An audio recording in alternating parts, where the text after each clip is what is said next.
Esse vídeo não é um vídeo alegre, não é um vídeo feliz. É, na verdade, um alerta para todos que me assistem. Eu não queria estar gravando ele, sabe? Mas eu sinto que eu não posso ficar quieta diante do que me aconteceu. Eu quero evitar que outras pessoas passem pelo que eu passei e se tornem vítimas, assim como eu. E por isso eu sei que eu preciso de forças para gravar esse vídeo. Na última semana, eu assisti a nova produção do polonês Tomasz Mantzs. E eu sei que para muitos de vocês, esse nome é apenas isso, um nome. Mas eu também sei que existe uma parcela da população que, assim como eu, sofre de TPFP, trauma pós-fundo do poço. E por mais que você não reconheça esse nome de imediato, eu sei que talvez a sua vida tenha sido impactada por esse sujeito. Sim, estou falando do homem que traumatizou muita gente com a bomba 365 dias. Se você, assim como eu, tem pesadelos com essa bomba, saiba que a culpa é desse homem. E antes que seja tarde, eu te aviso.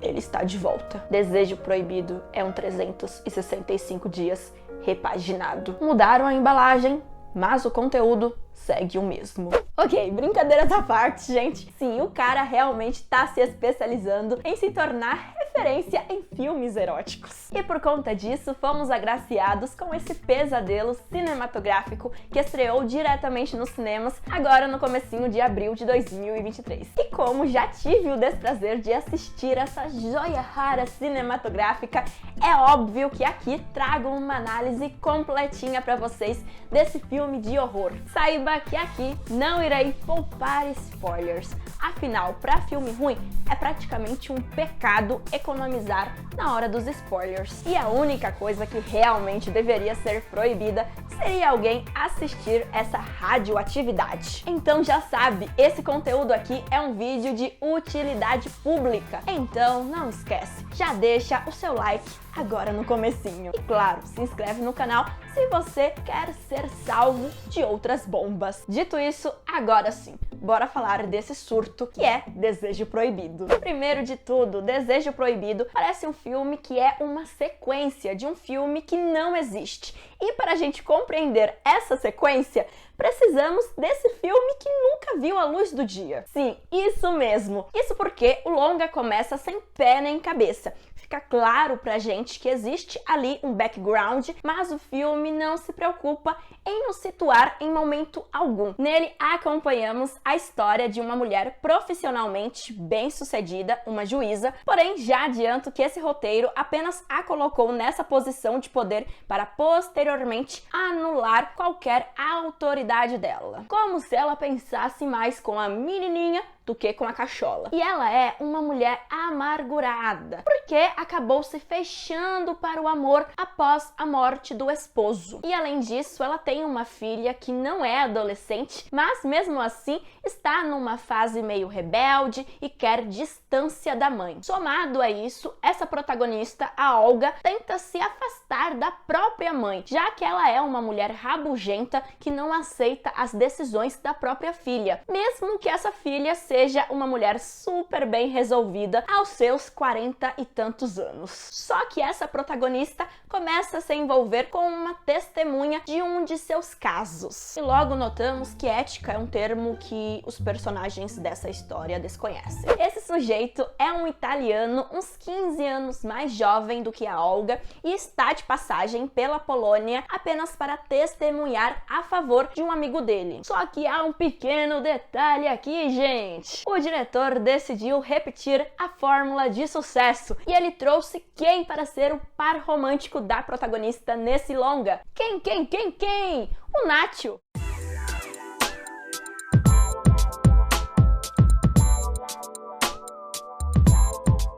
E ó, eu criei uma fic na minha cabeça, hein? No final do terceiro filme de 365 dias, a Laura tava na dúvida se ficava com o Nacho ou com o boy sequestrador dela. E com isso, eu realmente acredito que o Nacho desistiu de tudo e falou: quer saber, Laura? Você não me quer? pois eu vou me valorizar. E com isso ele foi para a Polônia, mudou de nome e se envolveu com a juíza para ajudar o amigo dele. Amigo que, por sinal, claramente tem um crush secreto por esse boy italiano. E detalhe, ambos têm planos de fugirem juntinhos para o Brasil. Quer dizer, pretendiam fugir para o Brasil, já que a partir do momento que o Nacho conhece a Olga, gente, quem é Brasil na fila do pão perto dessa juíza? O sujeito, em questão de segundos, esquece todos os planos que fez um dia com o brother dele. Ah, gente, tem mais essa, viu? Aparentemente, o diretor do longa se deu conta que tem um grande fandom no Brasil por conta de 365 dias e trata de citar o nosso país a todo instante nessa produção. E para quem se pergunta que caso é esse que o bonitão italiano foi testemunhar a favor do amigo, olha, repito, esse filme é uma sequência de um filme que não existe. Então, sabe lá Deus que crime o brother do Nacho cometeu no primeiro filme. E bem, o relacionamento desse casal, Nacho e Olga, ou melhor, Max e Olga, começa da forma mais sem noção possível. O cara literalmente assedia ela no trânsito, troca olhares seduzentes com ela logo depois num cafezinho que fica ao lado do tribunal e posteriormente burla toda a segurança do lugar apenas para fazer vucu-vucu com ela após a sessão. Ai, que início de relação mais romântica. Definitivamente, os solteiros não têm um dia de paz. E para quem suspeita da possibilidade de estupro, dadas as circunstâncias que aconteceu esse ato, né,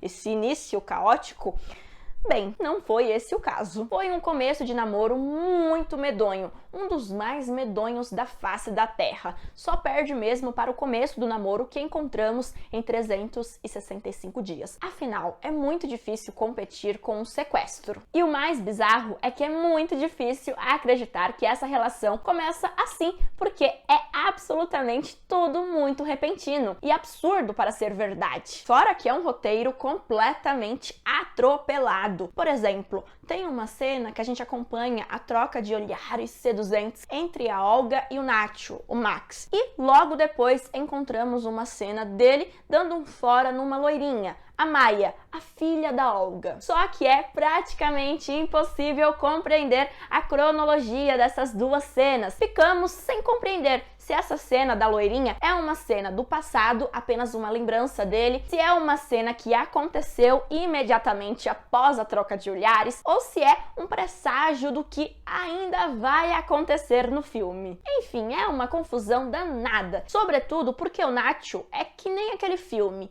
tudo em todo lugar ao mesmo tempo. O bonitão é praticamente um ser onipresente na vida da protagonista. Fato é, a partir do momento que o romance entre a juíza e o Nacho engata, gente do céu, é um show de horrores. É 69 com busanfa na areia da praia, sem nenhum paninho por baixo para amaciar. Imagina o tanto de areia que entrou nos buracos. Enfim, é lepo-lepo por todo tipo de lugar. Porém, a trama tenta ir além disso e se propõe a entregar uma fina camada de drama, uma camada quase invisível, mas existente. Basicamente, a Maia, a filha da Olga, se envolveu com o Nacho, o Max, no passado. E não me adianta perguntar por quanto tempo que eles se envolveram, como que foi a história de amor deles. Não adianta, gente, porque isso ficou na sequência que não existe. E eis que a menina estudava em Londres, porém simplesmente desistiu da faculdade por sofrer por um macho, que pode ou não ser o Nacho. E sem avisar a mãe, aparece na casa dela e pega a senhora prontíssima para outro round de amor com o bonitão. E aí, você e qualquer ser humano em sã consciência pode ter pensado que a filha teve um ataque do coração com essa cena. Ou foi querer tirar satisfação com o Nacho, ou até mesmo teve um surto e ficou revoltadíssima com a mãe dela e com o ex-boy dela e atual padrasto dela. Porém, gente, não foi bem por aí. Na verdade, ela simplesmente bolou um plano para separar os dois e prejudicar a própria mãe. E a tonta da Olga não apenas passa a ser chantageada de forma anônima pela própria filha, como também é feita de trouxa pelo Nacho, já que nem ele, nem a Maia, a filha dela, contam para a mulher que ela está comendo a marmita requentada da filha. E bem, a vingança do mal acontece com uma ajudinha do amigo do italiano que quer porque quer fugir para o Brasil. E ó, são tantas menções ao Brasil que acontecem nessa produção que eu sinto até um calafrio, sabe? Só de imaginar que talvez seja uma forma do diretor anunciar que a próxima obra dele vai se passar aqui na nossa terrinha. Já pensou, gente, que pesadelo? Pois bem, a vingança consiste em deixar o Nacho com o maior porre da vida dele e postar vários videozinhos dele dando altos pegas em mulheres desconhecidas. O que obviamente deixou a Olga devastadíssima. Só que como toda tortura, uma hora acaba, o filme Desejo Proibido se encerra com a mãe e a filha se entendendo, já que a Maia é confrontada pela Olga após a juíza perceber que as fotos que ameaçaram ela foram tiradas pela câmera que pertencia ao seu marido falecido, ou seja, possivelmente foram tiradas pela própria filha dela. Daí ambas conversam e a Olga percebe que a Maia esteve muito triste durante todos esses anos, porque ela não teve a atenção que precisava ter após a morte do pai dela. Ela se sentia invisível e toda a sua dor foi anulada, porque parecia que somente a mãe dela tinha direito de sofrer. E este é literalmente o único momento do longa que percebemos algum grau de complexidade naquela história e, por alguns segundos, esquecemos que se trata de uma bomba brega e erótica. A menina também aproveita para confessar que teve uma relação com Max, o Nacho, e a mãe fica muito chateada ao descobrir isso. Dessa forma, a juíza utiliza as últimas forças que restavam nela para dar um fora no Nacho, e logo depois a filha dela volta para Londres para estudar e a Olga segue com a vida dela de juíza. Até que do nada ela decide fugir de um julgamento e corre desesperadamente. Com isso, ela vai de saltão até a praia, ou seja, onde fica o trailer em que o Nacho mora. Haja pé, viu? A mulher andou pra caramba e de besta, viu? Porque quando ela chegou lá, o Nacho não tava. Porém, é óbvio que ela encontra ele no final do filme. E onde, gente? Onde? No cafezinho, onde eles trocaram olhares seduzentes no comecinho do filme. E é assim que nosso sofrimento acaba, no cafezinho, onde eles ficam trocando olhares e tocando nas mãozinhas um do outro. E aí tudo que eu consegui pensar sobre esse final é: ela andou que nem um cavalo nesse final de filme para ir até atrás do Nacho, sendo que ele tava o tempo inteiro do lado dela, do lado do tribunal. E se você se pergunta se ao menos existe um único personagem que se salva nessa história, ó, existe um personagem bem intencionado na trama, mas de boas intenções o inferno tá cheio. A Olga tem um amigo juiz que eu defino como amigo líder de torcida. É aquela pessoa que apenas serve para levantar a autoestima da protagonista. Ele coloca ela para cima, não importa o que aconteça. É aquela pessoa que valida toda e qualquer ação sem noção dela e ainda incentiva a ela fazer merda. Ele não se importa e nem julga nenhuma ação dela. E pra ele não importa se ela tá pegando uma testemunha do caso que ela mesma tá julgando. Enfim, é aquele personagem que só serve para incentivar a protagonista. De resto, a produção se esforça, porém o resultado muitas vezes é um tanto duvidoso. Por exemplo, percebemos que existe sim um comprometimento da direção em trabalhar uma coloração diferenciada, especialmente o azul, em passagens mais dramáticas da história. E, no geral, o visual do filme até que não é um grande show de horrores. Quer dizer, a cenografia muitas vezes não é das melhores. E é um pouquinho questionável, especialmente porque a casa da Olga parece um catálogo de loja de móveis. Uma vibe meio Leroy Merlin, sabe? Já a montagem do filme é depressiva, com suas muitas mini cenas e suas muitas músicas. Na verdade, esse longa é quase uma grande playlist. E na verdade, é a especialidade desse diretor, hein? Quem viu 365 dias sabe bem do que eu tô falando. Porém, a única coisa que consegue ser mais depressiva do que tudo isso que falei são as muitas cenas de vucu vucu no fubá. Primeiro que o filme já abre assim, abrindo tudo pra gente mesmo, viu? Com direito a muitas peitiolas e busanfas bem na nossa cara. Segundo, não são cenas realmente sensuais, eróticas, são cenas de lepo-lepo desenfreado. Em resumo, Desejo Proibido realmente é uma pérola e tanto. Não recomendo. Mas sei que existe gosto para tudo. Então, quem sou eu para criticar? Se você quer ver o filme, veja. Fiz um vídeo inteiro criticando o filme apenas para mandar essa no final. Enfim, a hipocrisia. E eu te agradeço por ter assistido o vídeo até agora. Não esquece o like, se inscreve no canal se ainda não é inscrito e a gente se vê em outra oportunidade.